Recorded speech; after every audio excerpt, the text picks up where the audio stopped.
हेमंत सोरेन की सरकार, जो आदिवासियों की पार्टी अपने आप को बोलती है, मूलवासियों की पार्टी अपने आप को बोलती है, अगर वो जमीन को बचाना चाहती है तो कहां उनके आधिकारिक रिकॉर्ड में ये नहीं पता है कि कहां पर सरना मसना की हरगड़ी की जमीन है। आज हर जो सरना मसना हरगड़ी धार्मिक सांस्कृतिक पारंपरिक व्यवस्थाओं की जो जमीन है उसका लूट भी झारखंड राज्य में धड़ल्ले से चल रहा है। लेकिन ये बात इससे आप अंदाजा लगा सकते हैं कि इतना धड़ल्ले से जमीन के लूट होने के बाद भी क्या ये सारे मुद्दे विधानसभा में झारखंड के मुख्य तौर पर उठती हैं आवाजें। आज जिस तरीके से जमीन की लूट हो रही है, आज आप देख रहे हैं कि बहुत सारे सामाजिक संगठन बन गए, धार्मिक संगठन बन गए, बहुत सारे छात्र संगठन बन गए, सारे लोग अपने अधिकारों की बात कर रहे हैं, आवाज उठा रहे हैं, लेकिन उनको लग रहा है कि हमारा अधिकार का बात नहीं हो रहा है, किसी पार्टी के लोग जो है उनको अधिकार देने का काम नहीं कर रहे हैं, वो अपने आप को छला महसूस कर रहे हैं। आज भी झारखंड राज्य में लोग कहते हैं, यहाँ के नेता कहते हैं कि यहाँ के आदिवासी मूलवासी जो है जल जंगल जमीन के मालिक, लेकिन यही जल जंगल जमीन का मालिक दिहाड़ी मजदूरी करने के लिए तमिलनाडु जाता है, यही जल जंगल जमीन का मालिक दिहाड़ी मजदूरी करने के लिए बंगाल जाता है, दिल्ली जाता है, हरियाणा जाता है, पंजाब जाता है, और यहाँ के जो विधायक है अपना भत्ता बढ़वा लेते एक दिन में बिना कोई चर्चा के, उसमें कोई मतभेद नहीं है। और आज मुझे ये कहने से गुरेज नहीं है कि पूरे भारत वर्ष में बहुत हाईएस्ट पेइंग अगर सैलरी मिलता है तो हमारे राज्य के विधायकों को मिलता है। लेकिन किस लिए मिलता है भैया? अपने भोग विलासिता को करने के लिए, बड़ी बड़ी गाड़ियों में घूमने के लिए, कि जनता के सवाल को उठाने के लिए?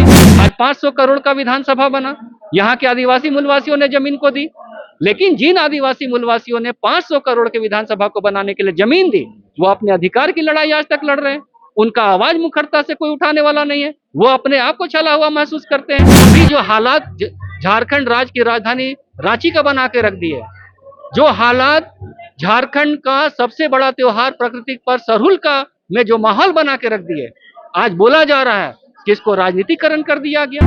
आज यहाँ पर मुख्यमंत्री है, कैबिनेट मंत्री है, विपक्ष के नेता है, यहाँ पे सदन है, सदन की कार्रवाई चलती है, वहां पर लाखों लाख रुपए खर्च होते हैं सदन की कार्रवाई में एक दिन में, हमारे जनता की गाड़ी कमाई से उनका वेतन मिलता है, भत्ता मिलता है, किस लिए? जोहार, नमस्कार, मैं हूं प्रदीप और आप देख रहे हैं झारखंड न्यूज़ 9। इस वक्त हम लोग सिरोम टोली सरना स्थल में हैं और मेरे साथ है अजय टोपो जी, जो कि सामाजिक कार्य करता है। आइए इनसे बातचीत करने का प्रयास करते हैं। चलिए, जोहार। सबसे पहले जोहार।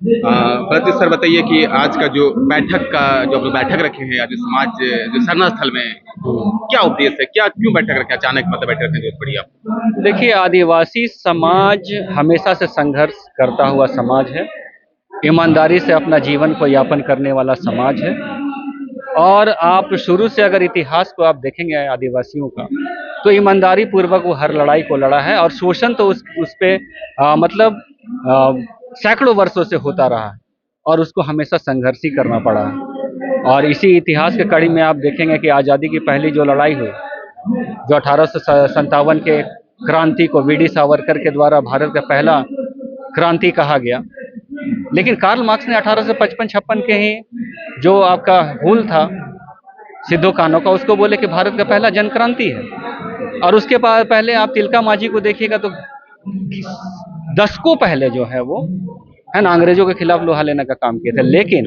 जिस चीज के लिए वो लड़े, जिस अन्याय के खिलाफ वो अपने आवाज को उठाए, जिसके चलते उन्होंने शहादत दी, सारे आदिवासी मूलवासी यहाँ के जितने अग्रणी नेता हो, वो उनकी सार्थकता, उनका बलिदान का सार्थकता आज तक सिद्ध होता हुआ नजर नहीं आ रहा।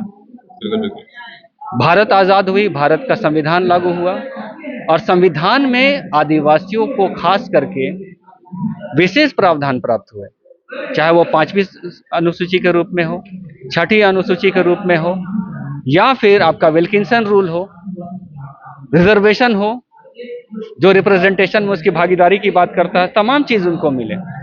लेकिन मिलने के बावजूद भी, CNT SPT कानून के होने के बाद भी, आप देखें कि लोकतंत्र में लोग बोलते हैं कि हम अपने विधायकों को चुनते हैं, हम अपने लोकसभा के सदस्यों को चुनते हैं, हम अपने मुखिया को चुनते हैं, हम अपने पार्षद को चुनते हैं।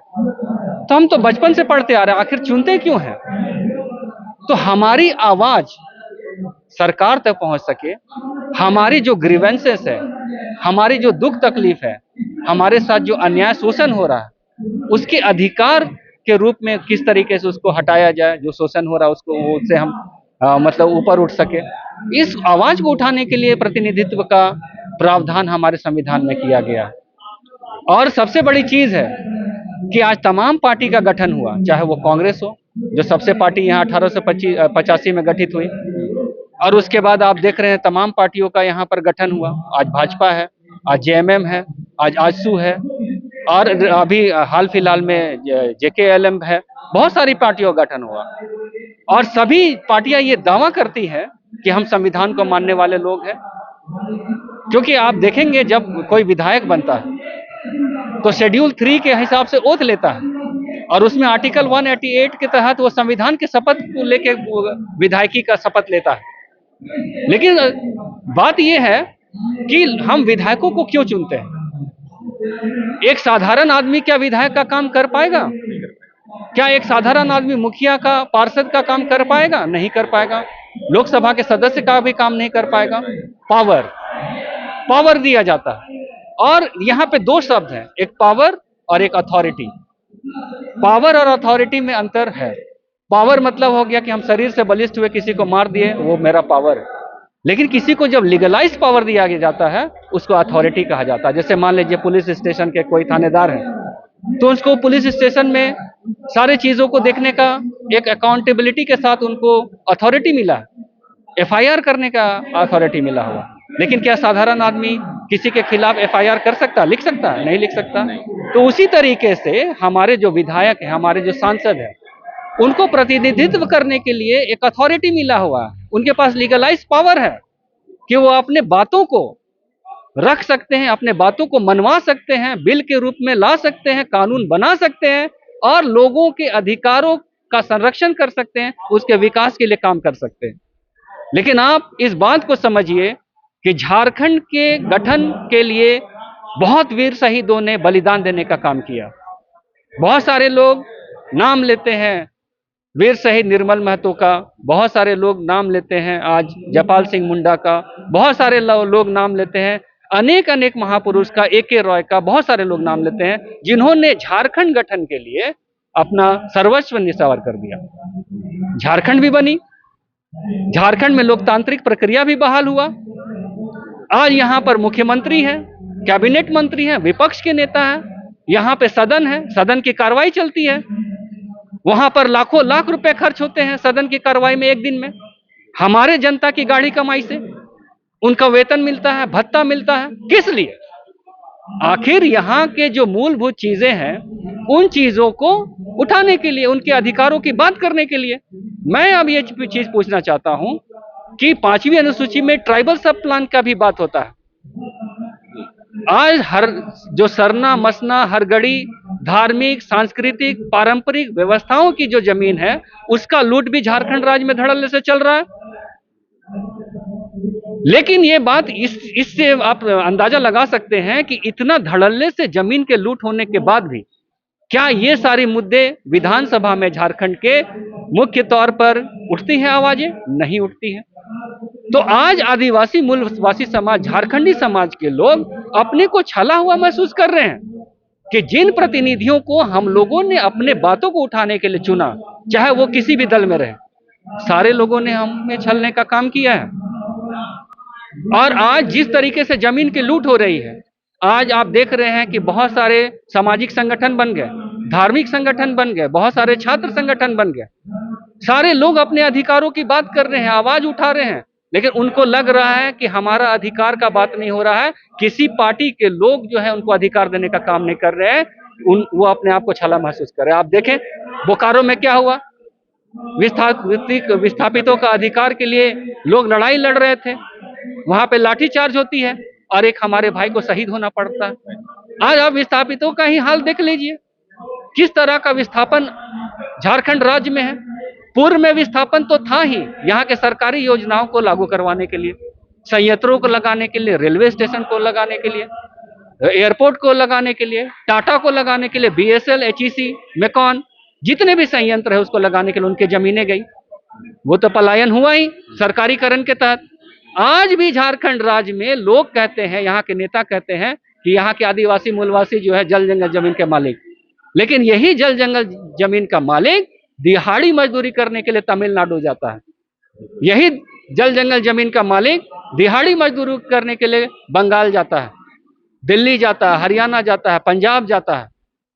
और यहाँ के जो विधायक है अपना भत्ता बढ़वा लेते एक दिन में बिना कोई चर्चा के, उसमें कोई मतभेद नहीं है। सत्ता पक्ष के लोग, विपक्ष के लोग एक सुर में अपना वेतन को बढ़ा लेते हैं। और आज मुझे ये कहने से गुरेज नहीं है कि पूरे भारत वर्ष में बहुत हाईएस्ट पेइंग अगर सैलरी मिलता है तो हमारे राज्य के विधायकों को मिलता है। लेकिन किस लिए मिलता है भैया?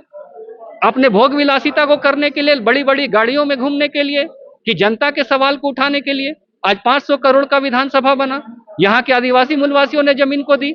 लेकिन जिन आदिवासी मूलवासियों ने 500 करोड़ के विधानसभा को बनाने के लिए जमीन दी, वो अपने अधिकार की लड़ाई आज तक लड़ रहे हैं।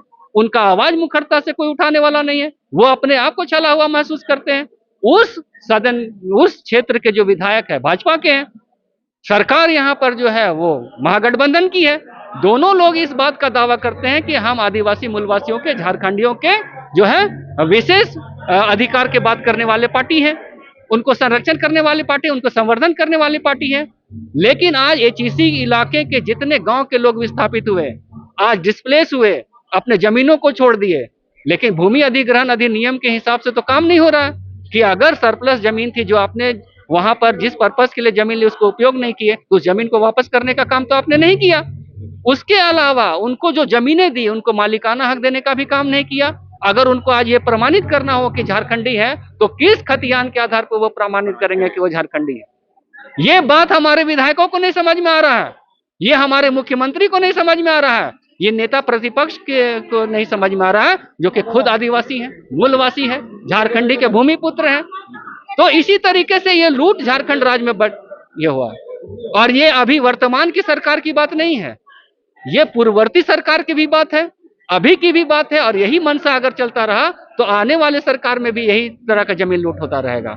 और आदिवासी मूलवासी के पास जमीन है, जमीन के अलावा कुछ नहीं है, फिर भी उसको दिहाड़ी मजदूरी करने का काम कर रहा। और ये तमाम पार्टी के नेताओं को नहीं समझ में आता है, तमाम जो पूर्व के मुख्यमंत्रियों को थे उनको नहीं समझ में आया, और वर्तमान के मुख्यमंत्री को भी नहीं समझ में आया। अभी जो हालात झारखंड राज्य की राजधानी रांची का बना के रख दिए, जो हालात झारखंड का सबसे बड़ा त्योहार प्रकृति पर सरहुल का में जो माहौल बना के रख दिए, आज बोला जा रहा है कि इसको राजनीतिकरण कर दिया गया।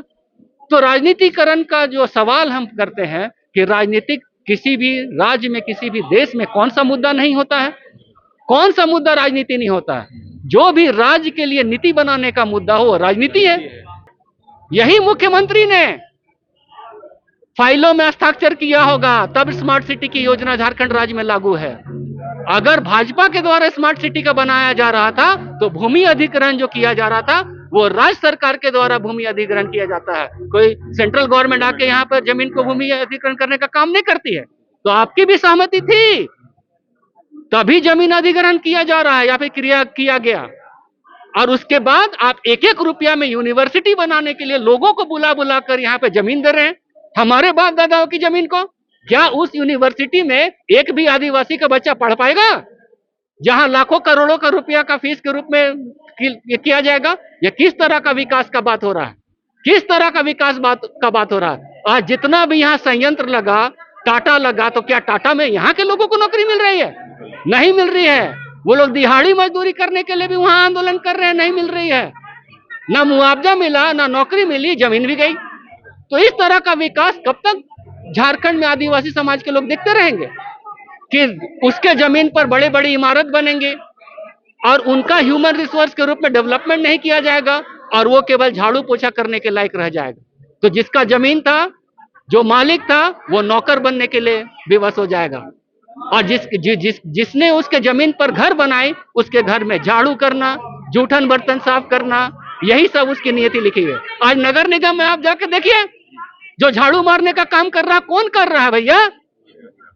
क्या बाहर के लोग आके कर रहे हैं झाड़ू मारने का काम? यहाँ का आदिवासी मूलवासी जो अपने आप को भूमि पुत्र, जो जल जंगल जमीन का मालिक, उनके नेताओं के द्वारा बताया जाता है, वो लोग कर रहे हैं। इस तरह का विकास का मॉडल झारखंड राज्य में चल रहा है और इस विकास को हम नहीं मानते हैं। अब यहां रहा डीपीआर की बात। बहुत सारे लोग इस बात को बोलते हैं कि जब डीपीआर बन रहा था आप कहां गए थे, सो गए थे, मर गए थे, हर गए थे, बहुत तरह का बात होता है। हम एक ही सवाल पूछना चाहते हैं कि क्या सरहुल आज से यहां पर मनाई जा रही है? पहला सवाल। दूसरा सवाल, क्या मुख्यमंत्री यहां पर सरहुल में नहीं आते हैं? चाहे वो भाजपा के मुख्यमंत्री थे, चाहे जेएमएम के मुख्यमंत्री, क्या यहां नहीं आते हैं? क्या सरहुल आज पूरे भारतवर्ष में एक व्यापक रूप नहीं लेता जा रहा है? लेता जा रहा है। तमाम आदिवासी इलाकों में, चाहे वो किसी राज्य में रहते हो, आज सरहुल मनाया जा रहा है। तो 1967 के पहले क्या कहीं भी सरहुल का शोभा यात्रा निकलता था? नहीं निकलता था। तो ये इतिहास को तो देखना पड़ेगा ना कि शोभा यात्रा कैसे शुरू हुआ। तो शोभा यात्रा शुरू होने का कारण ये सरना स्थल है कि कार्तिक बाबा, रामदयाल मुंडा जैसे लोगों ने आदिवासियों, मूलवासियों को संगठित करने के लिए एक शोभा यात्रा का रूप दिया। और इस जमीन को भी उस समय लूटा जा रहा था, इस जमीन को बचाने के लिए उन्होंने लोगों को संगठित किया और उस समय से ये एक अभियान चल रहा है। और आज आप देखिए लाखों की संख्या में लोग यहां पर आते हैं, एकजुटता का परिचय देते हैं और अपने धार्मिक आस्था को भी प्रकट करने का काम करते हैं। ये सरकारों को नहीं पता है। ये तो बहुत दुख की बात है। और दूसरी बात यह है कि जो डीपीआर आपने बनाया, तो क्या मुख्यमंत्री ने उसमें साइन नहीं किया? तो मुख्यमंत्री को क्या इस चीज की जानकारी नहीं है कि ये कितना बड़ा श्रद्धा का केंद्र है, आस्था का केंद्र है? मैं तो बार बार बोल चुका हूं कि जिस तरीके से मुसलमानों का मक्का मदीना है, जिस तरीके से हिंदुओं का जो है जो अमरनाथ यात्रा है ना, जिस तरीके से ईसाइयों का जेरूसलम है, उस तरीके से ये आदिवासियों के लिए सरना स्थल है। और उस सरना स्थल के जमीन को एक्वायर कर लिया गया। अब यहां पर आरोप लगाया जा रहा है कि कुछ लोगों को मुआवजा दिया गया था, फलाना दिया गया था। मैं ये सवाल करना चाहता हूं कि जो धार्मिक जमीन होती है या फिर जो सार्वजनिक जमीन होती है, क्या कुछ लोगों को नोटिस देके, मुआवजा देके उसको एक्वायर किया जा सकता है? पहला सवाल। तो यहाँ के अधिकारियों को भी ये बात नहीं पता है, यहाँ की सरकारों को भी ये बात नहीं पता है। और ये सरकार आदिवासी समाज को ही लड़ाने का काम करे केवल वोट पॉलिटिक्स के लिए। आज ये आरोप लोग लगा रहे हैं, पूरा राज्य को उथल पुथल कर देने का काम किया गया। कोई सरकार के पक्ष में बोल रहा है, कोई सरकार के विरोध में बोल रहा है, लेकिन जिसको सदन में बोलना चाहिए वो नहीं बोल रहा है। इतना बुड़बक बनाने का काम किया जा रहा है हमारे चुने हुए प्रतिनिधियों के द्वारा, चाहे वो किसी भी पार्टी में हो। इतना बड़ा बंदी झारखंड राज्य में बनाया गया, सफल बंदी था, एक भी हिंसा की घटना नहीं हुई। दूसरे समाज के लोग बोल रहे कि आदिवासियों से बंदी जो है लोकतांत्रिक तरीके से जो किए, हम लोग को सीखना चाहिए। बहनें निकली, अपने आंदोलन को आगे की, ऐतिहासिक बंदी हुआ। अब आदिवासी समाज अपने अधिकारों को लेकर एकजुट होने का काम कर रहा है और यही डर तमाम पार्टियों को है। और हम ये बता देना चाहते हैं कि ट्राइबल सब प्लान का जो पैसा है, हम ये मांग करेंगे कि उस 22,000 करोड़ में अगर हेमंत सोरेन की सरकार, जो आदिवासियों की पार्टी अपने आप को बोलती है, मूलवासियों की पार्टी अपने आप को बोलती है, अगर वो जमीन को बचाना चाहती है, तो कहां उनके आधिकारिक रिकॉर्ड में ये नहीं पता है कि कहां पर सरना मसना की हर गड़ी की जमीन है? आप बिल लाइए, फंड पारित करवाइए, बजट लाइए, हमारा 22,000 करोड़ रुपया दीजिए और तमाम सरना स्थल को जो है आप चिन्हित करने का काम करिए, उसमें चार दीवारी डालने का काम करिए। किसने रोका है? लेकिन वो काम आप नहीं करेंगे। आप हमें जो है तिनके तिनके के लिए तरसने के लिए झारखंड राज्य में मजबूर कर दिए। और मैं तो शिक्षा मतलब पेशे से शिक्षक हूं और मैं ये समझता था कि ग्रामीणों इलाकों में महिलाओं का, पुरुषों का, युवाओं का पलायन हो रहा है, लेकिन आज ये महसूस कर रहा हूं कि रांची राजधानी, जहां पे कि करोड़ों रुपया की जमीन रैयतों की है, वैसे रैयतों की जमीन हाथों से चल गई और उनकी मां बहनें भी आज पलायन करने के लिए मजबूर है, तमिलनाडु, हरियाणा और पुणे में जाकर डोमेस्टिक वर्कर करने का काम है। तो इसके लिए आवाज तो हम लोग को उठाना होगा। और रहा इस सरना स्थल का बात, तो सरना स्थल हमारा धार्मिक आस्था का बात है और ये सरना जो है पूरे भारतवर्ष का एक सबसे ऐतिहासिक सरना स्थल माना जा सकता है। अगर इस सरना स्थल को अक्वायर कर लिया गया तो ये तो वाकई निंदनीय बात है, घोर निंदनीय बात है कि किसने किस मानसिकता से इसको एक्वायर करने का काम किया। हम कोई विकास के बाधक नहीं हैं, आदिवासी कभी विकास का बाधक नहीं रहा, लेकिन हमेशा उसको ही सवाल के घेरे में खड़ा कर दिया जाता है। मैं ये पूछना चाहता हूं, सबसे ज्यादा जमीन किसका गया है? आज पूरे भारतवर्ष में देखेंगे विकास के मॉडल को खड़ा करने में जितने भी जमीनें गई, किसकी जमीनें गई है और उसका हालात क्या है? क्या यहाँ के तमाम जो अग्रणी नेता हैं, पॉलिटिकल पार्टियां हैं, उनको नहीं पता? सारा चीज पता है। लेकिन आदिवासी समाज अब शिक्षित हो रहा है, पढ़ लिख रहा है, तार्किक रूप से अपने बातों को करने का काम करता है। और अभी आप देख रहे हैं कि अब जो है आदिवासी समाज एक निर्णायक लड़ाई लड़ने का मूड में है। ना वो किसी भाजपा के फेवर में है, ना किसी कांग्रेस के फेवर में, ना जेएमएम, ना किसी अन्य दल के फेवर में। वो अपने अधिकारों को लेकर सजग है। किसी का भी पार्टी हो, वो जानता है कि हमने आपको अगर चुन के भेजा है, आपका ये फर्ज बनता है, क्योंकि आपने संविधान का कसम, क्या 5वीं अनुसूची दर्ज नहीं है? कितने विधायकों ने 5वीं अनुसूची की बात की है विधानसभा में? आज तमाम आदिवासियों के बड़े बड़े बात करने वाले नेता यहाँ पर बोलते हैं कि हम आदिवासी के सबसे बड़े नेता हैं झारखंड राज्य में। क्या उन्होंने भी कभी 5वीं अनुसूची को लेकर लड़ाई लड़ने का काम किया है? हमारे विधायक जब विधायक बन जाते हैं, वो सड़क पर आंदोलन करना भूल जाते हैं जी। वो सोचते हैं हम एलिट सेक्शन बन गया, अब हम रोड पे क्यों आंदोलन करें? कितने विधायकों को, कितने मंत्रियों को, कितने विपक्ष के नेताओं को आप आंदोलन करते देखते हैं आदिवासियों के मुद्दे पे, मूलवासियों के मुद्दे पे? एक भी आपको नहीं दिखाई देगा। आप ये चीज को सोचिए। तो हम अगर ये बोल रहे कि अगर आप तमाम पार्टियों में हैं और आपको लग रहा है कि हम पार्टी में रह के अपने अधिकारों, अपने जो संविधान में आदिवासी मूलवासियों को जो अधिकार की बातें दी गई हो वो नहीं हम उठा पा रहे, त्याग पत्र दीजिए। आप कूट कर अब राजनीति करने से कोई फायदा नहीं है, क्योंकि आदिवासी समाज अब जाग रहा है।